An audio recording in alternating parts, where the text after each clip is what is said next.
Morning. It's August 26th, and it's been can you believe it? August 26th already? It's we're wrapping up the gardening season almost.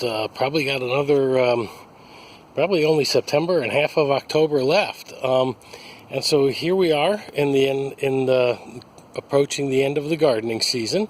It's not over yet though. And so let's come over here like we always do, and we come over to this corner here, and the garlic is all gone, and the weeds are taking over, and we'll get those taken care of here shortly. But the tomatoes have been coming on like you wouldn't believe. A lot of nice ripe tomatoes. Got a few here. You see here, this happens on your tomatoes in the late season. You see this leaf here is dying. That is a late blight, and you just go knock those off and get them out of the garden because they are a blight, and they will. It's basically a virus, and it will spread. You can see here these are also blighted, and you see here where I had some others that I had to cut off here, and it's just going to spread. And don't stress out too much about it as long as your tomatoes are coming in, right?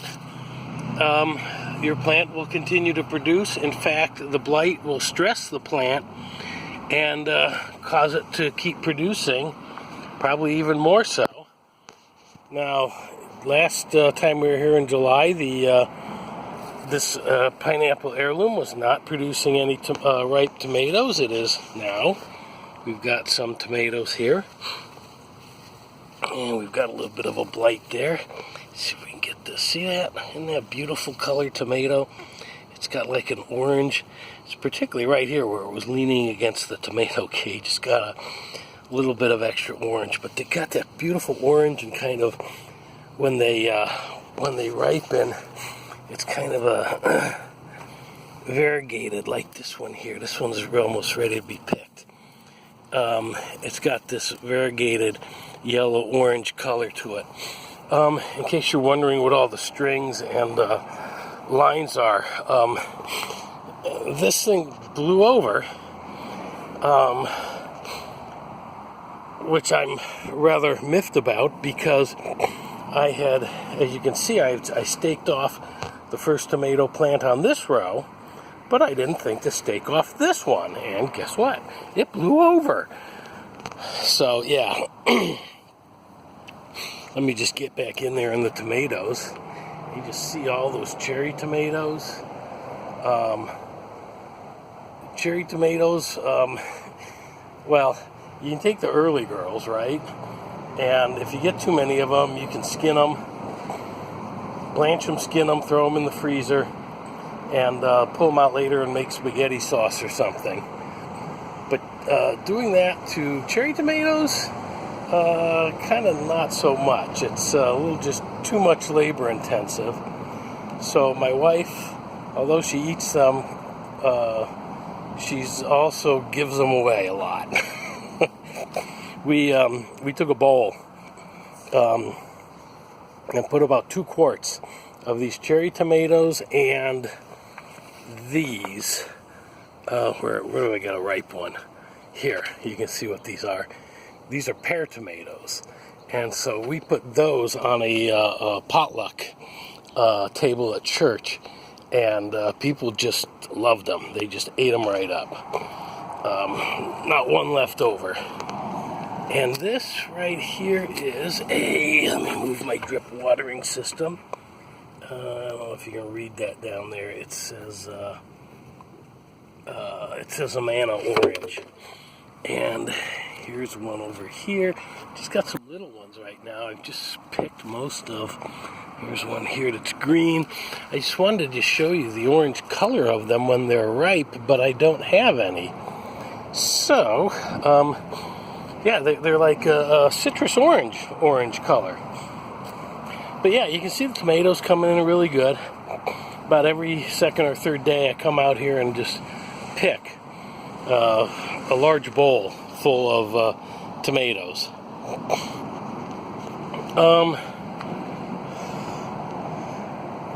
the lemon cucumbers are suffering. I've got something. This is the plant I was experimenting on. This is one of my squashes. I was experimenting with controlling the powdery mildew, and this one I experimented too much on, and so it's just having trouble. I don't know. See, these are also suffering from powdery mildew, and I'm trying not to kill them. But you can see we're still producing plenty of lemon cucumbers, although in the case of this one, when you see the yellow top up here, it's ready to be picked, and that one's kind of small. So we're not getting the large cucumbers we were getting earlier, just as much as a week ago, but we are still getting, and for the record, just this and that together produced over 60 lemon cucumbers for us. Right next to this, it's probably fortunate that this lemon cucumber I planted in the middle didn't survive, because I was able to then, we'd be drowning in lemon cucumbers, but I was able to plant this serrano pepper plant, but I don't know, it just seems to be slow. People are telling me this is not ready to pick yet, so at least this one here looks like it's getting ready. They should wait for it to show like stretch marks on their skin. And, well, man, these things have been hanging here and slowly growing. This is the slowest growing vegetable I've ever seen. They've been growing for like 4 weeks and showing no signs that they're ready to be picked. So, serrano peppers are an experiment for me this year. And you can see here the powdery mildew problem I'm having. I treated these leaves yesterday, and I see no sign that it had any real effect on the powdery mildew. I'm going to wait a couple days and hit it again. And this is, well, it keeps trying but failing to produce some squash, but I'm not. That one there. This one's also suffering. Yeah, we live close to the road, like I said. This one's also suffering, as is this. However, it's sending out, this one here, the root is here, and this one's sending out a vine this way and that way. And I've got blossoms here still. Got a small fruit coming on here. It's supposed to be a patty pan, but it looks more like a pumpkin. So I don't know what's going on with that.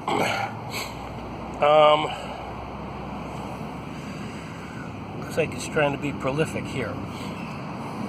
So this one's not giving up yet. So we're going to keep giving it everything it needs. Now here's a zucchini. I believe this is one of my zucchinis, not one of my yellows. But you can see the ants inside the blossom, and bees don't like it when ants are in the blossom, so they won't come around. So I've got to figure out how to get rid of these ants. This has been a problem all summer. There's an ant nest in the garden, and but it has not been so big of a problem. See, I keep getting zucchinis that keep starting up, and occasionally one actually grows. There it is. Look at the size of that. That'll be picked here either today or tomorrow. Japanese eggplants. Well, see, you still got another one coming. We picked 3 Japanese eggplants off of this one off of this one the other day, and there's still a few coming. So this one isn't ready to give up. I'm not ready to give up on it either. And this is the way it is in the garden at the end of August. Oh, look at this. Look at that right there. What's that? Another zucchini. Yay! The milk jugs, as you recall, are my drip watering system.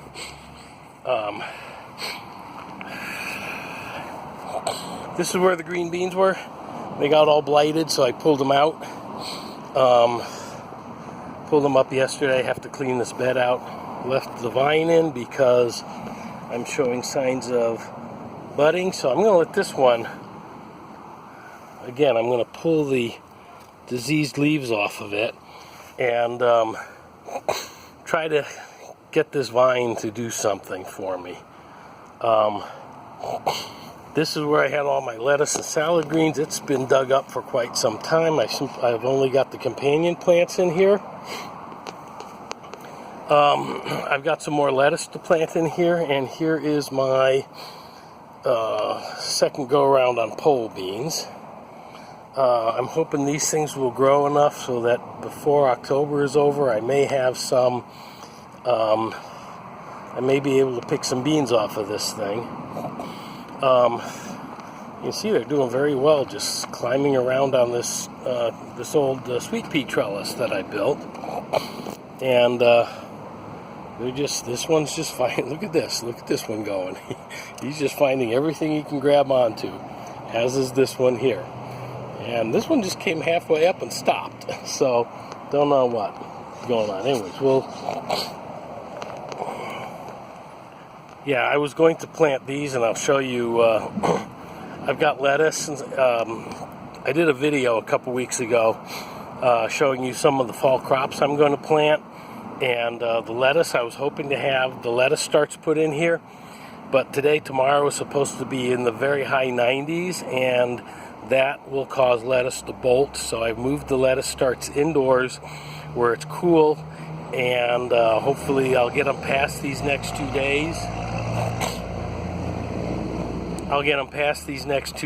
And get them into the garden. I also did a video on this. These are let me swing around here so you can get the right lighting here. Strawberry runners and how to establish them. And you can see one here that I have from the video where I established this. It was just, it looked not much more than that when I established this, and you can see that it's doing quite well. And so I'm going to, it's almost time to cut the runner from the main plant.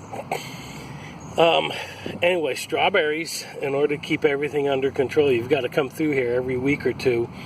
I'd say at least every week, and look for runners, because it seems every week it's sending off another runner.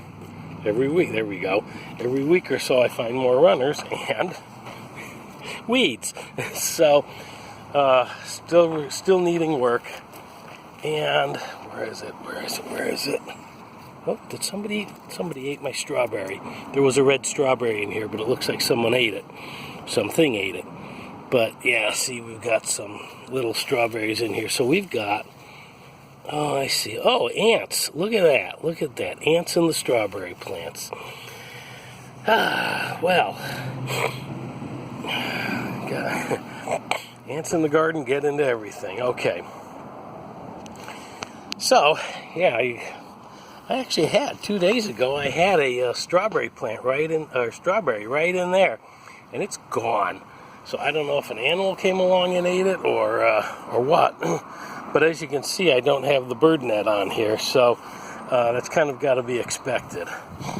Let me show one other thing I've got here. Is I've got these basils that I just threw in here because I wanted to grow more basil than I had over there. Here's where the onions were. Onions are all dug up. I've got some cauliflower planted in here. I started it 3-4 weeks ago. Got them transplanted here. They need a little bit of water to get through the next few days. But I've got a bird net on them, mostly to keep the neighbor's cat out, because the neighbor's cat sees the nice loose soil and says, "Oh, a good place to go to the bathroom." No, it's a terrible place to go to the bathroom. My regular basil has gone to seed. I'm letting it flower for the bees. I've got some cilantro popping up here, and the chives, of course, are constantly flowering out and bolting. We love the chives, though. Mostly it's all regular chives now.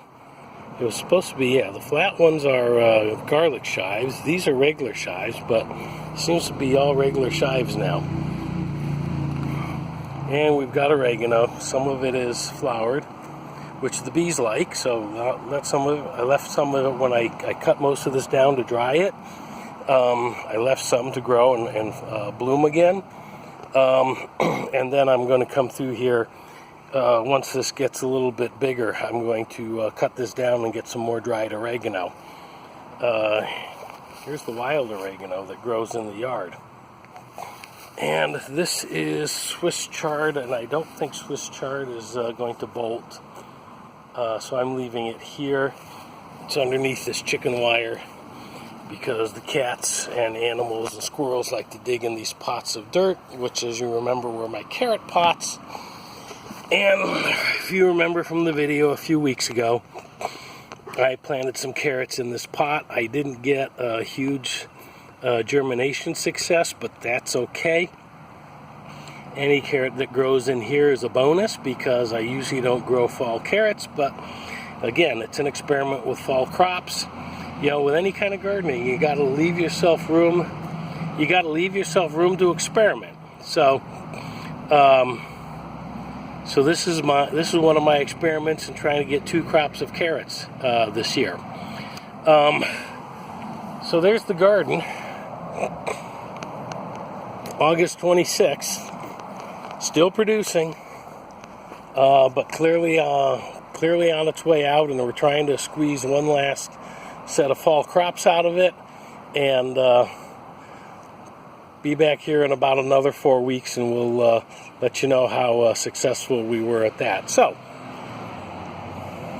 thanks for watching, and like, subscribe if you want to see more. Happy gardening.